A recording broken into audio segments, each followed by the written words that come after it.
नमस्कार, बहुत स्वागत है आप सभी का हमर छत्तीसगढ़ में। मैं हूं आपके साथ चेतन पाठक। खबरों की शुरुआत करेंगे। सीएम भूपेश बघेल ने रायपुर स्थित अपने आवासीय कार्यालय से शहरी योजनाओं का विस्तार करते हुए बिलासपुर सहित प्रदेश के नगरीय क्षेत्रों में अर्बन इंडस्ट्रियल पार्क का शुभारंभ किया है। इनमें बिलासपुर नगर निगम सीमा क्षेत्र, तखतपुर नगरपालिका परिषद और रतनपुर नगरपालिका परिषद में बनने वाले Mahatma Gandhi urban industrial park का भी इसमें शामिल हैं। साथ ही उन्होंने मुख्यमंत्री मितान योजना का विस्तार किया है। मितान योजना में कार्ड सहित 25 सेवाओं की घर बैठे डिलीवरी की जाएगी। स्वर्गीय लखीराम ऑडिटोरियम में वर्चुअली जुड़कर वरिष्ठ जनप्रतिनिधियों एवं अधिकारियों ने शुभारंभ कार्यक्रम में हिस्सा लिया। प्रमुख रूप से इसमें संसदीय सचिव रश्मि आशीष सिंह, महापौर रामशरण यादव, नगर निगम सभापति शेख नजरुद्दीन और तमाम लोग मौजूद रहे।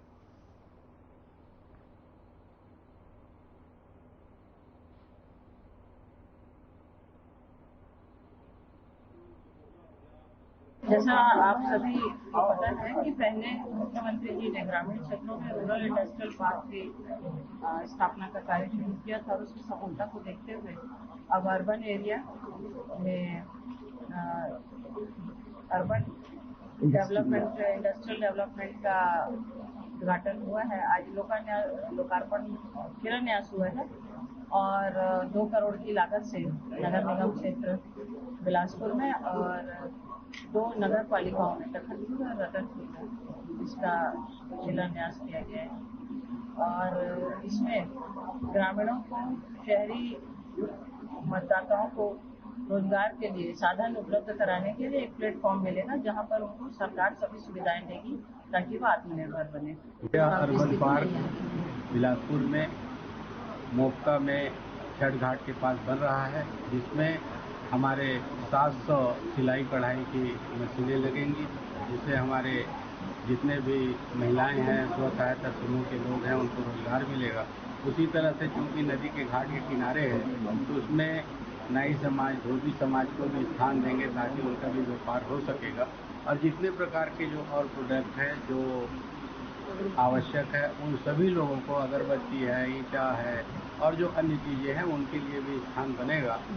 ये पहले ग्रामीण अंचल पे रिपा के माध्यम से हो रहा था, लेकिन अब वो अर्बन क्षेत्र में भी आदरणीय मुख्यमंत्री भूपेश बघेल जी के सोच के द्वारा किया जा रहा है।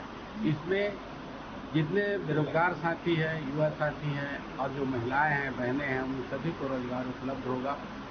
बिलासपुर शहर में अभी तक के 5000 मितानों के द्वारा प्रमाण पत्र, जाति प्रमाण पत्र, निवास प्रमाण पत्र और अन्य जो प्रमाण पत्र है वो वितरित किया जा चुका है।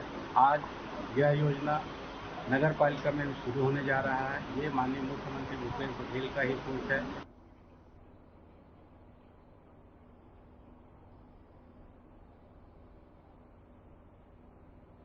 सीएम भूपेश बघेल ने मुख्यमंत्री निवास कार्यालय में वर्चुअली जांजगीर चांपा जिले के खोखसा में नवनिर्मित रेलवे ओवरब्रिज का लोकार्पण किया। इस अवसर पर मुख्यमंत्री निवास में नगरीय प्रशासन एवं विकास श्रम मंत्री डॉक्टर शिवकुमार डहरिया, खाद्य एवं संस्कृति मंत्री अमरजीत भगत, छत्तीसगढ़ मछुआ कल्याण बोर्ड के अध्यक्ष एमआर निषाद उपस्थित थे। मुख्यमंत्री ने आम लोगों को बधाई देते हुए इस दौरान कहा कि 10 साल के लंबे इंतजार के बाद आज इसका उद्घाटन हुआ है। इसके बन जाने से अब लोगों को आवागमन में सहूलियत होगी। ये ओवरब्रिज चांपा और जांजगीर को जोड़ने का काम करेगा। गौरतलब है कि जांजगीर चांपा जिला के हावड़ा मुंबई रेल मार्ग में रेलवे ओवरब्रिज के निर्माण से क्षेत्रवासियों को अब बारहमासी पादरहित आवागमन की सुविधा हो गई है। इसके निर्माण से प्रतिदिन लगभग 9 से 10 हजार लोगों को जिला और तहसील मुख्यालय तक आने जाने में कोई भी परेशानी नहीं होगी। साथ ही 1168 मीटर लंबाई के उक्त ब्रिज का निर्माण 29 करोड़ रुपए से अधिक की राशि से किया गया है। जांजगीर चांपा से विधानसभा अध्यक्ष डॉक्टर चरणदास महंत वर्चुअली रूप से जुड़े और साथ ही इस दौरान उन्होंने कहा कि बहुत प्रयासों से इसे स्वीकृत कराया गया था।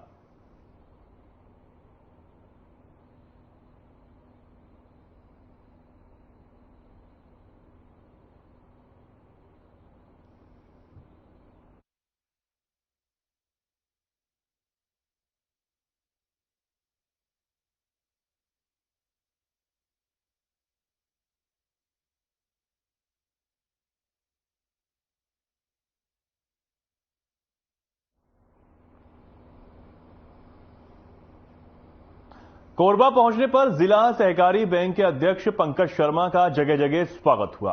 बूथ प्रबंधन को लेकर कार्यकर्ताओं को दी जानकारी जिला सहकारी बैंक के अध्यक्ष पंकज शर्मा जिला कोरबा ग्रामीण के अंतर्गत रामपुर विधानसभा पहुंचे हुए थे। पंकज शर्मा बूथ प्रभारी कोरबा जिला पहुंचते ही जगह जगह उनका भव्य स्वागत किया गया।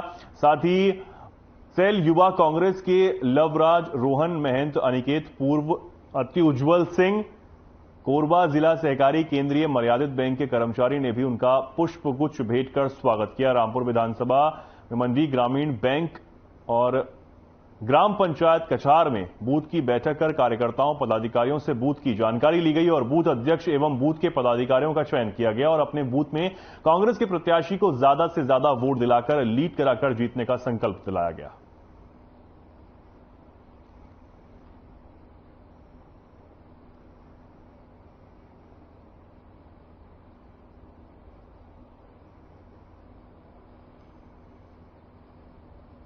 भारतीय जनता पार्टी के राष्ट्रीय अध्यक्ष जेपी नड्डा बिलासपुर के रेलवे फुटबॉल मैदान में आयोजित जनसभा में पहुंचे, जिसमें उन्होंने केंद्र की 33 उपलब्धियां और प्रदेश की भूपेश सरकार की नाकामियां गिनाई और कहा कि अब प्रदेश की कांग्रेस सरकार को घर बैठाने का वक्त आ गया है। उन्होंने कहा कि 15 साल में रमन सिंह की सरकार ने यह विकास कार्य किए जिससे आज भूपेश सरकार बुना रही है।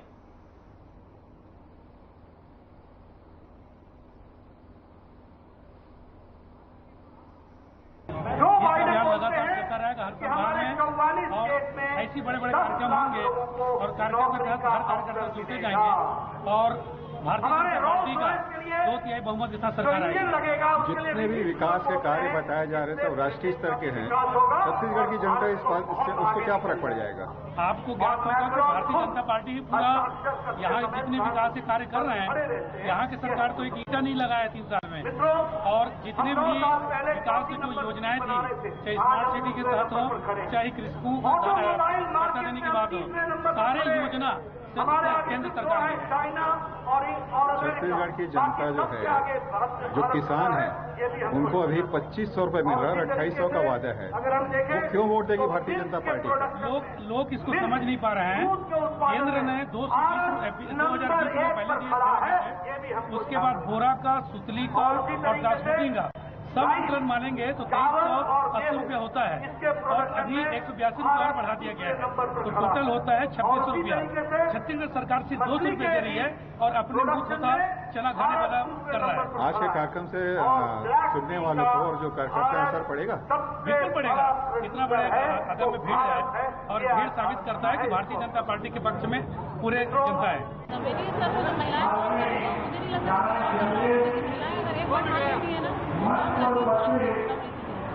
भारतीय जनता पार्टी ने महिलाओं को एक अलग से कार्य दिया, पन्ना प्रमुख बना के। क्या है कार्य योजना?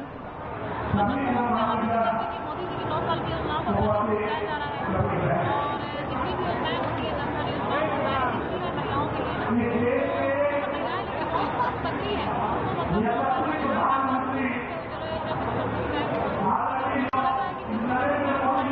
नड्डा जी के आने का असर ये पड़ेगा कि हम सरकार में पुनः वापसी कर रहे हैं और पूरे छत्तीसगढ़ राज्य में भाजपा के प्रति लोगों का माने उत्साह है, देख रहे हैं आप सभा में। और मोदी जी के जो कार्य योजना है, वोट किससे मांग रहे हैं? वो भी बताई गई, लेकिन जो भूपेश बघेल ने कालाबाजारी किया है, माफिया राज किया है, जो 16 लाख गरीबों का आवास छीना है, जो गरीबों का अन्न छीना है, 5 किलो मोदी जी जो अतिरिक्त दे रहे थे उसको भी छीना है, इन सब की सजा जरूर देगी जनता। जो मिल रहा है वही लेते जाओ।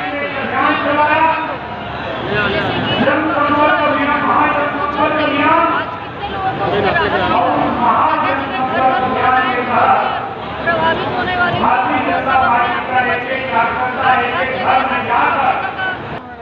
हमारे कांग्रेस भाई कई बार बोलते हैं आत्मनिर्भर कहाँ हुआ, आत्मनिर्भर कहाँ हुआ। हम उनको कहते हैं कि देश आत्मनिर्भर हो गया, तुम्हारा घोटाला रुक गया है, इसके चलते तुमको तकलीफ हो रही है। ये भ्रष्टाचार रोकने का काम है। हट जा भाई, पीछे हट जा।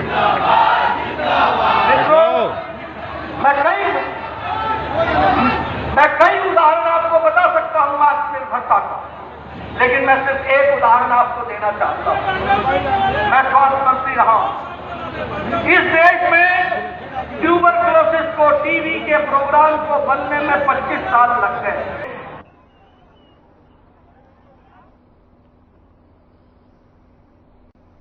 प्रधानमंत्री नरेंद्र मोदी 7 जुलाई को छत्तीसगढ़ दौरे पर रहेंगे। पीएम के दौरे पर कांग्रेस प्रवक्ता सुशील आनंद शुक्ला का बयान सामने आया है। उन्होंने क्या कुछ कहा है, आप खुद ही सुनिए। रमन सिंह जी, राहुल गांधी जी की बात न ही करे तो ज्यादा अच्छा है। प्रदेश की जनता ने देखा है कि किस प्रकार से राहुल गांधी के सामने 2018 में आप बौने साबित हुए थे। कांग्रेस के पास में मुख्यमंत्री भूपेश बघेल के रूप में विश्वसनीय चेहरा है, जिस चेहरे ने कांग्रेस को न सिर्फ 2018 में विधानसभा में 2/3 बहुमत से विजय दिलाया था, सरकार बनने के बाद लगातार 5 उपचुनाव जिसके नेतृत्व में कांग्रेस पार्टी जीती है, सारे नगरीय निकाय चुनाव, जिला पंचायत के चुनाव कांग्रेस पार्टी ने भूपेश बघेल के चेहरे पे जीता है। और आज भूपेश बघेल की चेहरा और उनकी विश्वसनीयता हमारी सबसे बड़ी ताकत है। कांग्रेस की चिंता करने के बजाय रमन सिंह अपनी चिंता करें कि भारतीय जनता पार्टी में उनकी क्या हैसियत है, वो कहाँ खड़े हैं, भारतीय जनता पार्टी उनको क्यों स्वीकार नहीं रही है। 15 साल का मुख्यमंत्री होने के बावजूद भारतीय जनता पार्टी लगातार उनसे परहेज क्यों कर रही है। रमन सिंह को यह आत्मावलोकन करना चाहिए। रमन सिंह कांग्रेस की चिंता करने के बजाय भारतीय जनता पार्टी में अपनी हैसियत और अपनी स्थिति के बारे में चिंता करें। कांग्रेस पार्टी के पास में भूपेश बघेल का स्वाभाविक नेतृत्व है। भूपेश बघेल के पिछले 4.5 साल के काम, उनकी प्रतिबद्धता, उनके चेहरा हमारी एक बड़ी ताकत है। भारतीय जनता पार्टी लगातार रमन सिंह के चेहरे से परहेज करते रही है। भारतीय जनता पार्टी ने रमन सिंह के चेहरे को खारिज भी किया है और 2018 में जनता ने रमन सिंह के चेहरे को नकारा है। तो ऐसे में रमन सिंह को अपने बारे में चिंता करनी चाहिए, न कि कांग्रेस के बारे में बयानबाजी करनी। देखिए, प्रधानमंत्री जी छत्तीसगढ़ आ रहे हैं, उनका स्वागत है, लेकिन प्रधानमंत्री जी के पास में छत्तीसगढ़ की जनता को देने के लिए, बताने के लिए कुछ नहीं है। पिछले 9 साल में प्रधानमंत्री जी ने जो वादा किया था 2014 में युवाओं को रोजगार देने का, यदि अभी तक 18 करोड़ युवाओं को रोजगार दिए होते तो लगभग 32 लाख छत्तीसगढ़ के युवाओं को भी रोजगार मिलता। लेकिन प्रधानमंत्री जी ने धोखा दिया। यदि किसानों की आय दोगुनी किए होते तो आज हमारे भी लगभग 28 लाख से अधिक किसानों की आय दोगुनी हो चुकी होती। एक महंगाई कम करने की बात कर रहे थे तो हमारी बहनों को आज 400 रुपये में सिलेंडर मिल रहा था, लेकिन 1200 में सिलेंडर लेने को मजबूर है। पेट्रोल डीजल 100 रुपये के पार है। तो प्रधानमंत्री जी छत्तीसगढ़ आ रहे हैं तो अपने वायदों का भी हिसाब दे के जाएंगे। छत्तीसगढ़ की जनता जानना चाहती है कि 15 साल तक जो छत्तीसगढ़ भारतीय जनता पार्टी के राज में करा रहा था, यहाँ के आदिवासियों के संवैधानिक अधिकारों का हनन हो रहा था, तो प्रधानमंत्री जी सिर्फ दलीय प्रतिबद्धता के कारण क्यों मौन थे। 4 साल में छत्तीसगढ़ में तो क्रांतिकारी परिवर्तन हुआ है, लोगों का जीवन स्तर बदलाव हुआ है। आपकी केंद्र सरकार के असहयोग के बावजूद आज छत्तीसगढ़ खुशहाल है, बेरोजगारी दर कम है, छत्तीसगढ़ के किसानों को उनकी उपज की पूरी कीमत मिल रही है। इन सब सवालों का भी प्रधानमंत्री को जवाब देना होगा।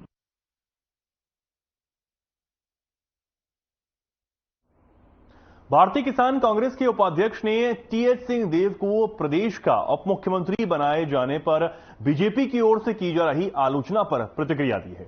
उन्होंने कहा कि इस बार फिर से विधानसभा चुनाव में जयवीरों की जोड़ी की जीत होगी।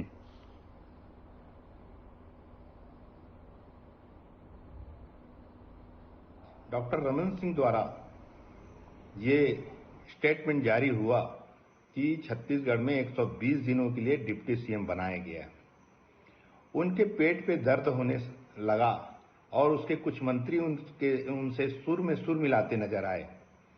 छत्तीसगढ़ में कांग्रेस की सरकार, भूपेश बघेल जी की सरकार बहुत अच्छा काम कर रही है और पूरे भारत देश में अपनी जो राज्य की पहचान को और आगे बढ़ाते जा रही है। इससे उनका पेट दर्द रुक नहीं रहा है। मुद्दा विहीन भारतीय जनता पार्टी के पास कुछ चारा ही नहीं रहा, तो वो छत्तीसगढ़ की जनता को बरगलाने के लिए वो कुछ स्टेटमेंट जारी कर दिए हैं कि छत्तीसगढ़ सरकार भ्रष्ट सरकार है। देखिए रमन सिंह जी, मैं आपको ये कहना चाहता हूं कि 15 साल आपने छत्तीसगढ़ की जनता को बहुत नुकसान पहुंचाया है। आज छत्तीसगढ़ की सरकार, भूपेश बघेल जी ने केवल 4.5 सालों में इतना अच्छा काम करके आपको दिखा दिया है कि आपके पेट में दर्द होने लगी।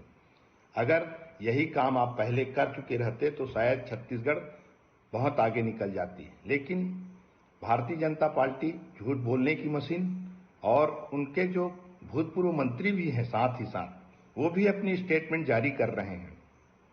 आदरणीय टी.एस. बाबा जी के आने से जरूर छत्तीसगढ़ में लाभ मिलेगा। उनको डिप्टी सीएम बनाया गया, वो कुशल राजनीतिक भी हैं।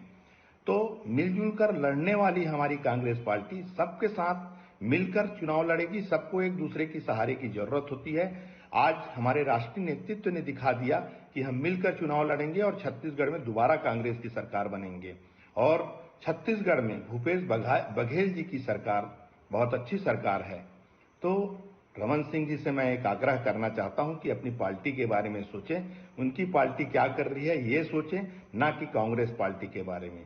जय हिंद, जय छत्तीसगढ़, जय बेलतरा। आम आदमी पार्टी के छत्तीसगढ़ प्रभारी संजीव झा ने हर खबर संवाददाता से खास बातचीत की है। उन्होंने कहा कि छत्तीसगढ़ में कैडर नहीं, स्वयं मतदाता तय करेंगे। केजरीवाल और भगवंत मान को सुनने के लिए लाखों लोग आएंगे। और उन्होंने क्या कुछ कहा, आप खुद ही सुनिए। तो जनतंत्र में ये कहता है कि जिसको मत मिला वो सरकार में उसको काम करने देना चाहिए। यही ट्रांजिशन और बिजनेस रूल भी कहता है। लेकिन अगर जनता ने नकार दिए तो इनकी इतने सत्ता के एडिक्शन है कि हम पीछे दरवाजे से ले लेंगे। तो फिर एलजी के जरिए सत्ता पर काबिज करने की कोशिश किया और सुप्रीम कोर्ट के संवैधानिक पीठ ने जब यह फैसला किया कि पावर किसके पास क्या शक्ति होनी चाहिए, उन्होंने कहा कि चुनी हुई सरकार के पास शक्ति होनी चाहिए, तो एक ऑर्डिनेंस ले आए जो ऑर्डिनेंस इलीगल है, जो असंवैधानिक है, जो दिल्ली के जनमत में जनता के मैंडेट का अपमान है, संवैधानिक पीठ के फैसले का अपमान है। लेकिन इनको जनतंत्र से मतलब नहीं है, संविधान से मतलब नहीं है। आप पार्टी का जो शिक्षा पे जा रहा है, शिक्षा क्यों जरूरी है? मैं उस पर आता हूं, चूंकि आपने पंजाब का भी उदाहरण दिया। पंजाब में एक साल में देखिए आज 1000 के करीब मोहल्ला क्लिनिक खुल चुके हैं। पंजाब में आज देखिए आप कि लगभग 30,000 कॉन्ट्रैक्ट कर्मचारी पक्का हो चुके हैं। आज पंजाब में देखिए स्कूल्स खूब बन रहे हैं। पंजाब में आज भ्रष्टाचार मुक्त व्यवस्था हो गया, तो उनको चिड़ है। जनता शिक्षित हो जाएगी तो क्या अंतर आ जाएगा? हाँ, तो अब आप शिक्षा की बात आपने किया, तो अगर जनता शिक्षित हो जाएगी तो फिर कैसे इनके धर्म की राजनीति, जाति की राजनीति, ये जो लोगों को बेवकूफ बनाने की राजनीति में कैसे आएंगे? तो इनकी कोशिश है कि लोग शिक्षित ना हो पाए। इनकी कोशिश है कि जितने भी आज तो यूनिवर्सिटीज देखिए इनके निशाने पे है, सबको प्राइवेटाइज किया जा रहा है। देखिए एक बड़ा मैसेज जाता है और मुझे लगता है कि जब अरविंद केजरीवाल जी को लोग सुनना चाहते हैं, लोग दिल्ली में कैसे बदलाव हुआ, पंजाब में कैसे बदलाव हुआ या छत्तीसगढ़ में कैसे बदलाव होगा, उसको लेकर चर्चा होगी। तो मुझे लगता है कि अरविंद केजरीवाल जी जो आएंगे तो पूरा रोड मैप बताएंगे कि वास्तव में छत्तीसगढ़ जो पिछले 20-22 साल से इस उद्देश्य से बनाया गया था, उसके बदले लूट खसोट का सेंटर बन गया, तो कैसे छत्तीसगढ़ निर्माण होगा। अगर स्कूल बनाने की बात आएगी तो केवल वो आम आदमी पार्टी को आता है, अरविंद केजरीवाल जी को आता है। तो स्कूल बनाना है तो अरविंद केजरीवाल जी को, आम आदमी पार्टी को लाना है। अस्पताल बनाना है तो उनको लाना है। ये तमाम मुद्दों पर अरविंद केजरीवाल चर्चा करेंगे, लोगों से बातचीत करेंगे। और मुझे पूरा विश्वास है कि जो हजारों की संख्या में लोग आ रहे हैं, उनके बीच एक मैसेज और एक ऊर्जा लेकर जाएंगे और फिर पूरे छत्तीसगढ़ में लोग इस बार अपने हक की लड़ाई, शिक्षा की लड़ाई, स्वास्थ्य की लड़ाई, रोजगार की लड़ाई, भ्रष्टाचार मुक्त व्यवस्था की लड़ाई लोग मिलकर लड़ेंगे। और देखिए चाहे दिल्ली हो या पंजाब, कोई हम कैडर के बदौलत चुनाव नहीं जीते हैं। जब जनता ने इनकी अपनी लड़ाई बना ली, सबकी जमानत जब्त हो गया। मुझे लगता है कि छत्तीसगढ़ दिल्ली पंजाब का रिकॉर्ड को तोड़ेगा। देखिए, मुझे ये लगता है कि कल अरविंद केजरीवाल जी आ रहे हैं यहाँ पे। न केवल अरविंद केजरीवाल जी के साथ में पंजाब के लोकप्रिय मुख्यमंत्री भगवंत मान साहब भी आ रहे हैं। इस पूरी रैली में हम ये देख रहे हैं कि जहाँ जहाँ भी हमारे लोग जा रहे हैं, लोगों में बड़ा उत्साह है। लोग ये चाहते भी थे कि विकल्प बने, क्योंकि दोनों पार्टियों को लोगों ने मौका देकर देख लिया। दोनों से जनता त्रस्त है। तो ऐसे में आम आदमी पार्टी को लोग एक विकल्प के तौर पर देख रहे हैं, चूंकि आम आदमी पार्टी का अपना एक ट्रैक रिकॉर्ड है, गवर्नेंस का मॉडल है, तो उस मॉडल को लोग पसंद करते हैं। और ऐसे में पूरे छत्तीसगढ़ में, चाहे आप नॉर्थ जाइए, साउथ जाइए, मैदानी इलाके में जाइए, लोगों में एक उत्साह है। केंद्रीय रक्षा मंत्री और बीजेपी वरिष्ठ नेता राजनाथ सिंह छत्तीसगढ़ दौरे पर हैं। इसी कड़ी में वे रायपुर पहुंचे, जहां एयरपोर्ट पर बीजेपी नेताओं ने उनका जोरदार स्वागत किया। इसके बाद वो सीधा कांकेर के लिए रवाना हो गए। इसके बाद राजनाथ सिंह कांकेर पहुंच गए और जहां वे विशाल जनसभा को संबोधित उन्होंने किया। रक्षा मंत्री राजनाथ सिंह मोदी सरकार के 9 वर्ष पूरे होने पर प्रधानमंत्री नरेंद्र मोदी का संदेश जनता को उन्होंने दिया है। साथ ही उन्होंने कहा कि केवल 5 साल में केंद्र और राज्य में एक साथ बीजेपी की सरकार होने के बावजूद 15 वर्ष डॉक्टर रमन सिंह ने विकास का काम किया है। केवल नया रायपुर, नया बस्तर ही नहीं, नया छत्तीसगढ़ भी बनाया है।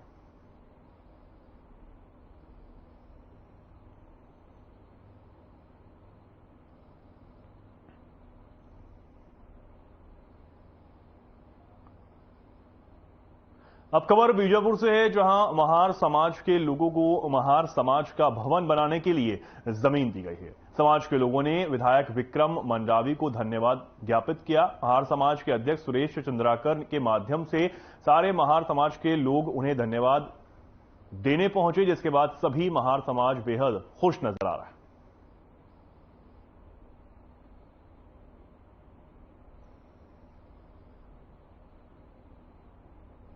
देखिए, सबसे पहले तो बीजापुर जिले में महार समाज बहुल्य रूप से है और हमारा समाज काफ़ी अरसों से संघर्ष कर रहे हैं और ज़मीन के चलते हम लोग पिछले 20 वर्षों से संघर्ष कर रहे थे। आज ऐसा सौभाग्य मिला है हम लोगों को, समाज को, कि हमारे बीच हमारे विधायक विक्रम शाह मंडावी जी, उनको हम तहे दिल से धन्यवाद देते हैं। उन्हीं के आदेश अनुसार हमको ये जमीन अलॉट हुई है और छत्तीसगढ़ में आज भूपेश की सरकार है, भूपेश बघेल जी की सरकार है। उनकी भी देन है जो कई समाजों में जमीन आवंटित कर रहे हैं ये लोग। वर्तमान सरकार के चलते हम लोगों को हमारे महार समाज के अध्यक्ष जी के नेतृत्व में लगातार प्रयास करने के बाद कांग्रेस की सरकार और हमारे क्षेत्रीय लोकप्रिय विधायक जी समस्या को समझते हुए हम लोगों के संख्या को देखते हुए समाज के लिए भूमि पूजन किए। इसके लिए विशेष रूप से मैं क्षेत्रीय विधायक को धन्यवाद ज्ञापित करना चाहता हूं। साथ में सारी पूरी कांग्रेस पार्टी को धन्यवाद ज्ञापित करता हूं। उनके कार्यक्रमों द्वारा आज भूमि पूजन किया गया। इससे हमारे महार समाज को बहुत खुशी उत्पन्न हुई और बहुत ही प्रयास रहा हमारे श्री सुरेश चंद्राकर जी, अध्यक्ष महार समाज बीजापुर के द्वारा उनके साथियों के साथ कई वर्षों से अथक प्रयास के बाद जमीन उपलब्ध हुआ। विक्रम शाह मंडावी जी हमारे क्षेत्रीय विधायक, उनके द्वारा आज जमीन का भूमि पूजन हुआ। उनको हम तहे दिल से हमारे महार समाज की तरफ से धन्यवाद देते हैं, आभार प्रकट करते हैं और आशा करते हैं कि जमीन के पूजा के साथ साथ हमारे भवन का भी उन्हीं के हाथों से उद्घाटन हो ताकि हमारे समाज का उद्धार हो और हम उनको तहे दिल से और धन्यवाद देंगे। बाकी आज जमीन हमारे समाज को मिलने के बाद हमारे समाज में खुशी का लहर है और बहुत अच्छा लग रहा है। बहुत प्रयासों के बाद ये दिन देखने को मिला। मैं आप विक्रम शाह मंडावी जी को और हमारे अध्यक्ष सुरेश चंद्राकर जी को बहुत बहुत धन्यवाद देता हूं और आभार प्रकट करता हूं। तो फिलहाल के लिए खबरों में इतना ही। नमस्कार।